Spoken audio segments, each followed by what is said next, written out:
Good morning बच्चों। स्वागत है आपका हर घर पाठशाला में। आज हम पढ़ेंगे third unit desktop publishing elementary का टॉपिक पेज मेकर। तो स्टार्ट करते हैं। What is page maker? Page maker is a popular page layout software that was originally developed by Elders Corporation in 1985 but later acquired by Adobe Corporation in 1994. PageMaker is primarily used for designing and producing publication that requires a combination of text and graphics such as flyers, brochures, reports, booklets, magazines and newsletters. बच्चों, अपने previous classes में हमने अलग-अलग word processing software जैसे WordPad और MS word के बारे में पढ़ा। वर्ड प्रोसेसिंग सॉफ्टवेयर का यूज हम ऐसे डॉक्यूमेंट क्रिएट करने के लिए करते हैं जिनका मेन फोकस टेक्स्ट पर होता है, जैसे लेटर्स और रिज्यूम्स। साथ ही साथ इन वर्ड प्रोसेसिंग सॉफ्टवेयर में पेज लेआउट को कस्टमाइज करना भी ज्यादा फ्लेक्सिबल नहीं है। तो इस कारण अगर हमें इस तरह की पब्लिकेशन या पेज क्रिएट करना हो जिसमें टेक्स्ट के बजाय पेज का लेआउट ज्यादा इंपॉर्टेंट हो, तो हमें जरूरत पड़ती है पेज लेआउट सॉफ्टवेयर की। पेज लेआउट सॉफ्टवेयर में हर ऑब्जेक्ट लेयर्स की फॉर्म में होता है और इन लेयर्स को यूजर अपनी रिक्वायरमेंट्स के अकॉर्डिंग कहीं भी रख सकते हैं और लेआउट तैयार कर सकते हैं। तो बच्चों, पेज मेकर इसी तरह का पॉपुलर पेज लेआउट सॉफ्टवेयर है जिसे एल्डेस कॉर्पोरेशन ने 1985 में डेवलप किया। बाद में एडोब कॉर्पोरेशन ने इसे 1994 में परचेज कर लिया। एडोब कॉर्पोरेशन ने पेजमेकर के कई सारे वर्जन निकाले और इसका लास्ट वर्जन एडोब पेजमेकर 7.0 2001 में रिलीज किया गया। इस वर्जन के बाद एडोब कॉर्पोरेशन ने एक नया सॉफ्टवेयर एडोब इनडिजाइन डेवलप किया और पेजमेकर के वर्जन रिलीज करना बंद कर दिया। लेकिन आज भी ज्यादातर यूजर एडोब पेजमेकर का यूज ही करते हैं। बच्चों, एडोब पेजमेकर का ज्यादातर यूज इस तरह की पब्लिकेशन को डिजाइन करने के लिए होता है जो टेक्स्ट और ग्राफिक्स दोनों को मिलाकर बनी होती है, जैसे flyers, brochures, reports, booklets, magazines and newsletters. PageMaker allows us to import text and artwork from other application software, as well as we can create these directly within PageMaker। बच्चों, PageMaker में हम किसी और एप्लीकेशन सॉफ्टवेयर जैसे MS word, MS Excel या Photoshop से text और artwork को इंपोर्ट कर सकते हैं और इसे PageMaker में डायरेक्टली भी क्रिएट कर सकते हैं। It can be used for single-page documents such as flyers, announcement, or multi-page documents such as magazines, brochures। बच्चों, पेजमेकर का यूज हम सिंगल पेज डॉक्यूमेंट्स जैसे फ्लायर्स और अनाउंसमेंट्स के साथ साथ मल्टी पेज डॉक्यूमेंट्स जैसे ब्रोचर्स और मैगजीन्स को क्रिएट करने के लिए भी कर सकते हैं। Next, starting PageMaker. पेजमेकर को किस तरह से स्टार्ट करना है? तो बच्चों, पेजमेकर को स्टार्ट करने के कुछ स्टेप्स हैं जो इस प्रकार हैं। First, click on start button. सबसे पहले आपने स्टार्ट बटन पर क्लिक करना है। जैसे ही आप स्टार्ट बटन पर क्लिक करोगे तो स्टार्ट मेन्यू से ऑल प्रोग्राम्स सिलेक्ट करना है और उसके बाद ऑल प्रोग्राम्स मेन्यू से एडोब सिलेक्ट करना है। एडोब मेन्यू पे क्लिक करने के बाद सब मेन्यू से पेजमेकर 7.0 सिलेक्ट करना है और लास्ट में एडोब पेजमेकर 7.0 पर क्लिक करना है। जैसे ही आप एडोब पेजमेकर 7.0 पर क्लिक करेंगे तो पेजमेकर की विंडो ओपन हो जाएगी। Next, components of PageMaker window. बच्चों, जब भी हम पेजमेकर स्टार्ट करते हैं तो उसकी विंडो कुछ इस तरह की दिखाई देती है। इस विंडो में जो रेक्टेंगुलर एरिया है उसे हम बोलते हैं पेज। जो भी पब्लिकेशन हम क्रिएट कर रहे होते हैं उसकी डिजाइनिंग इसी रेक्टेंगुलर एरिया यानी पेज के अंदर होती है। इसके अलावा पेजमेकर विंडो के अलग अलग कंपोनेंट्स जैसे title bar, menu bar, tool bar, rulers, tool box, paste board, page boundaries, margins, master page icon और तरह तरह के पैलेट्स होते हैं। तो एक एक करके इन कंपोनेंट्स को डिस्कस करते हैं। First, title bar.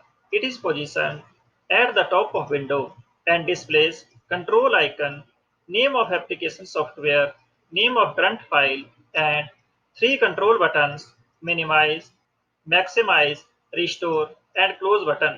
बच्चों, पेज मेकर विंडो के टॉप में जो ब्लू बार हमें दिखाई दे रही है उसे हम बोलते हैं टाइटल बार। टाइटल बार में सबसे लेफ्ट में कंट्रोल आइकन होती है। कंट्रोल आइकन के साथ एप्लीकेशन सॉफ्टवेयर का नाम, जैसे अभी हम पेज मेकर 7.0 यूज कर रहे हैं तो यहाँ पे है अडोब पेज मेकर 7.0। इसके साथ जो भी हमने फाइल अभी ओपन की है उसका नाम। तो अभी हमने अपनी फाइल को कोई भी नाम नहीं दिया है तो इसलिए यह डिस्प्ले कर रहा है अनटाइटल्ड 1।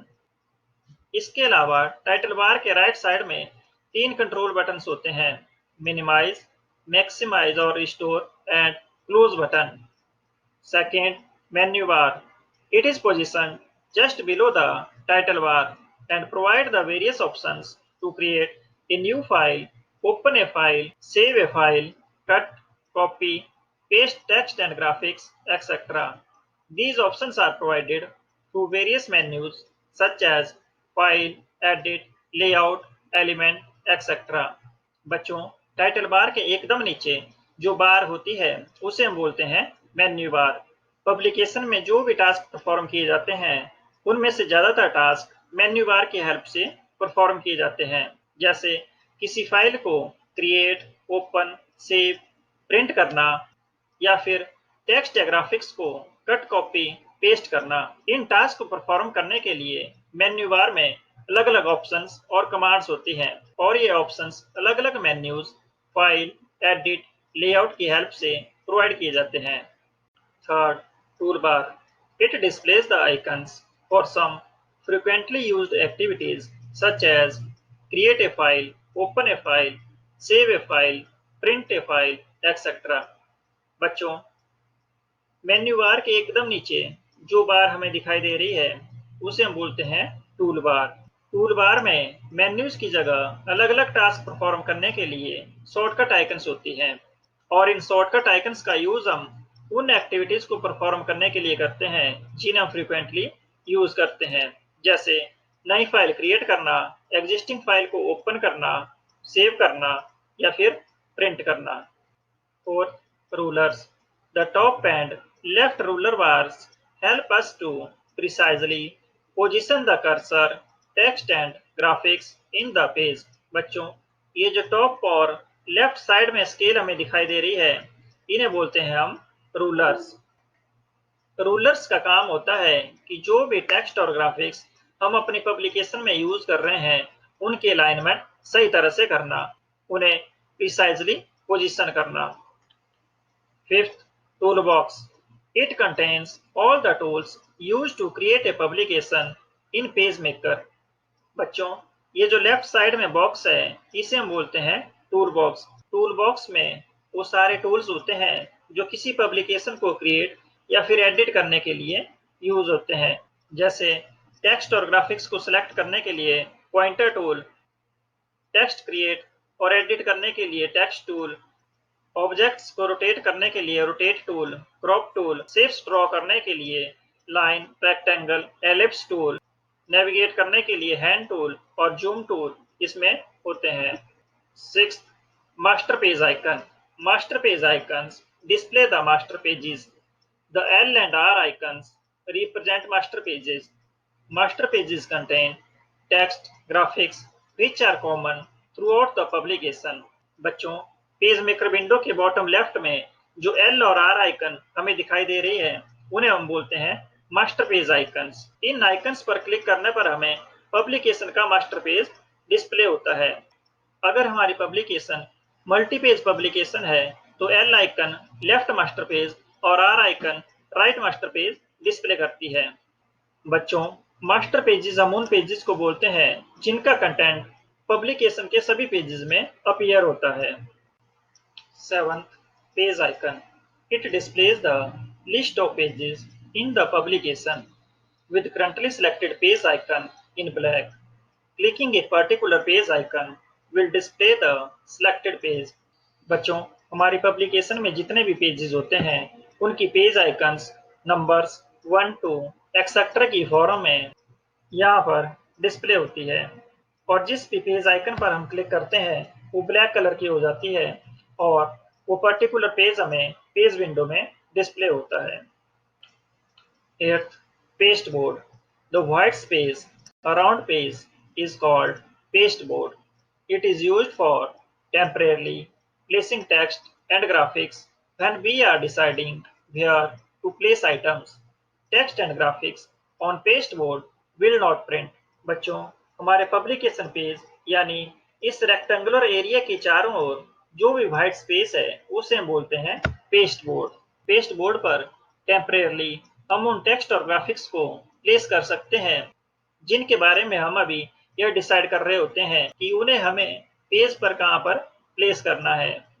टेक्स्ट और ग्राफिक्स जो भी हम पेस्ट बोर्ड पर प्लेस करते हैं वो प्रिंट नहीं होते हैं। Ninth, margins. The dotted lines represent the page margins. All the text and graphics are placed within the page margins. बच्चों, ये जो डॉटेड लाइन्स हैं ये रिप्रेजेंट करती है पेज मार्जिन को। जो भी टेक्स्ट और ग्राफिक्स हम पब्लिकेशन में यूज कर रहे हैं वो हमें इन्हीं मार्जिन्स के अंदर प्लेस करने होते हैं। 10th, page boundaries. The page boundaries represent the edges of paper. Any items outside or overlapping the page boundaries will not print. बच्चों, मार्जिन्स के चारों ओर जो बोल्ड लाइन है उसे हम बोलते हैं पेज बाउंड्री। पेज बाउंड्रीज हमारे पेज के एज को रिप्रेजेंट करती हैं और जो भी टेक्स्ट और ग्राफिक्स हमारे पेज बाउंड्री या उससे बाहर होते हैं वो प्रिंट नहीं होते हैं। 11. Scroll bars. There are two scroll bars, horizontal and vertical scroll bars. The horizontal scroll bar is used to move the page to the left or right on the screen.